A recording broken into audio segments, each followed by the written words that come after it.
Lace and doily dazzles are some of our most useful and versatile dazzles. You can see we have a brand new collection of 8 sheets. Well, they are in lots of different finishes, and let me show you.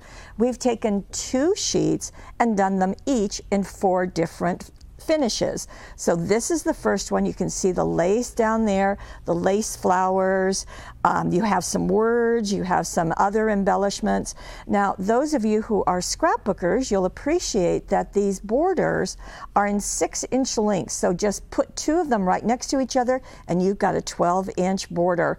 Card makers, 6 inches long is going to be perfect for a lot of your card making. Best wishes, love is on here. You can see this is in gold pearl with silver foiling. We also did the same one in white and in black and in the silver pearl with gold on the edge. Really, really pretty. But we're not done. We have a second sheet, and this one also have lots and lots of lace, as you can see.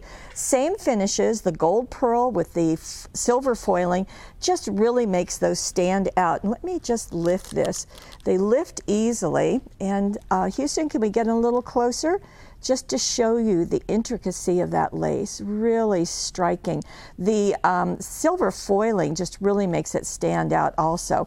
You can also see roses, butterflies, lots of other embellishments. Again, in the gold pearl, in white. I know you can't see it, but trust me, that's why I showed you that one first. And then black, and then again in the silver foil, or silver pearl, just really, really pretty. So all of these you will find very useful, and heads up, we're going to have a brand new lace paper pack called Lacy Coral. It will be out soon, and it's a Paper Wishes exclusive.